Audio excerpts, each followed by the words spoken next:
E o que eles não deveriam fazer, não devem fazer? Que é muito comum, né? Essas tentativas malucas aí, né? Então, assim, a criança está com uma dificuldade, o pai já coloca 2 professores particulares, né? Então, para que, pelo excesso de informações, a criança, vamos dizer assim, vença as suas dificuldades. Muitas vezes, no caso como da dislexia, um professor particular, né, não é aconselhável. Por quê? Porque ele não está trabalhando as causas. Nós temos que trabalhar as causas neurofuncionais, né?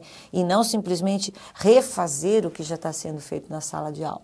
Então, o pai entope o menino de compromissos, né? Tira disso, põe aquilo, naquela chuva de compromissos, né? Estressa mais a criança e reforça, né? Assina embaixo que ela não está conseguindo.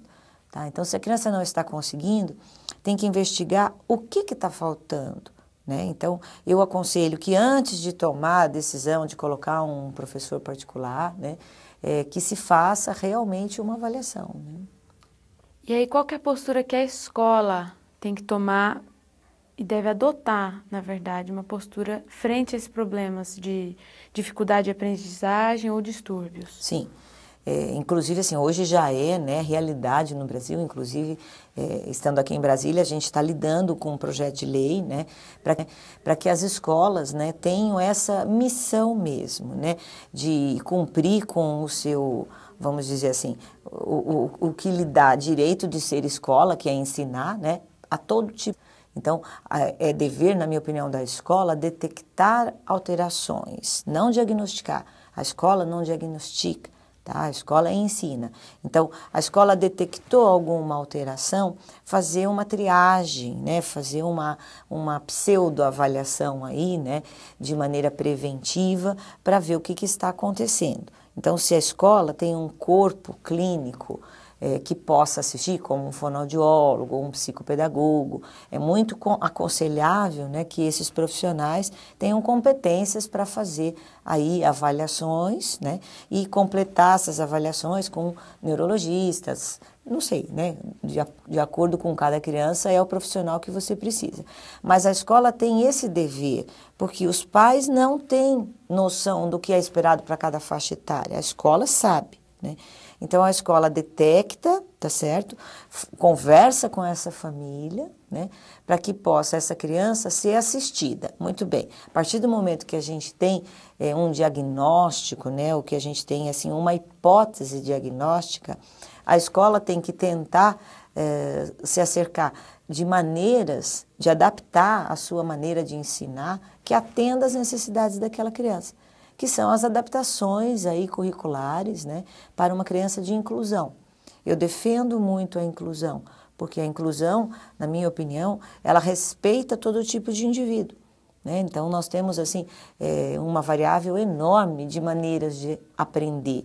Se a escola é muito pontual e ela só faz as coisas daquela maneira, tem uns que não se encaixam. Então, a escola tem que ter ferramentas de trabalho, como, por exemplo, o que a gente vem propor, né, que são as boquinhas, que seja multissensorial, que atenda todos os canais de entrada desse aluno. Tá joia? Até agora a gente falou das implicações externas para tratamento do sujeito. Sim. Agora eu queria que você comentasse o que o disléxico pode fazer por ele mesmo. Nossa, uma ótima pergunta, né?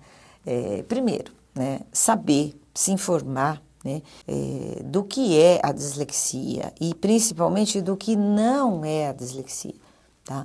Eu recebo muitos pacientes, né, com assim, um prejuízo enorme na autoestima, se achando menos inteligentes, né?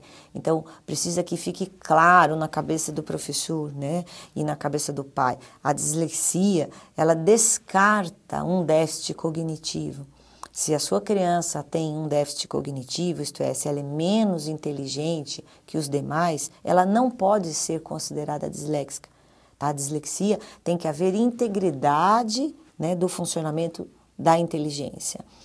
Então, assim, primeira coisa, se informar como é que funciona a patologia, né, como é que ela se apresenta. E a partir do momento que você entende isso, né, você começa a ver que a dislexia nada mais é do que um jeito do cérebro funcionar e trabalhar com elas.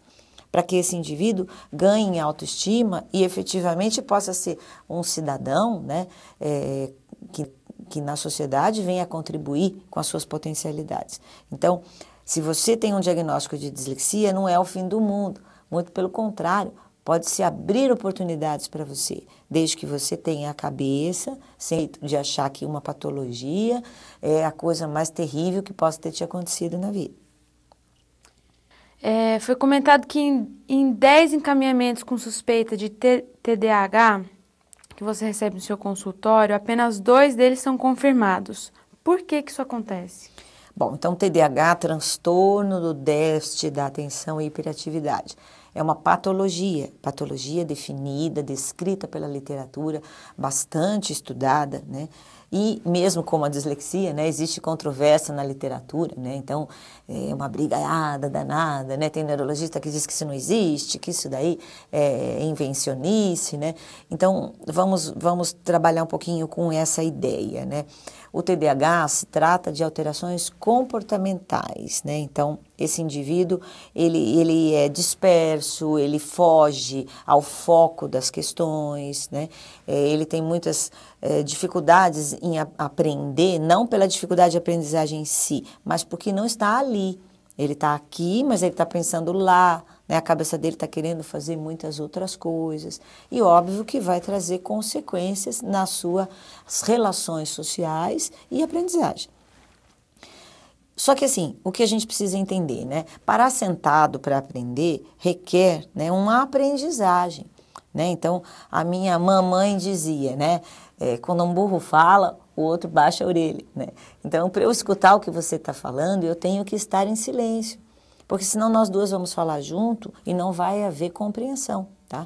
Agora, se você está querendo me ensinar e eu estou correndo pela sala, né? E eu não posso te ouvir, tá? Por quê? Porque eu estou preocupada em fazer outras coisas.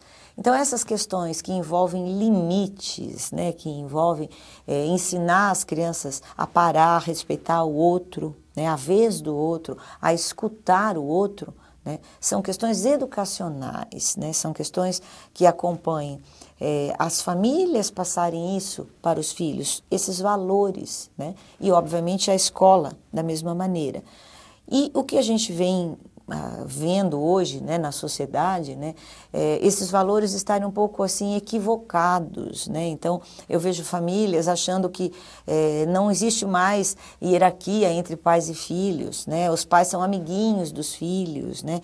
E não dá, uma criança ela não tem condições de uma experiência de vida para avaliar, né, como um adulto deveria ter. Tá? Então, assim, o adulto precisa dar limites, o adulto precisa colocar para a criança o que é certo, o que é errado, né?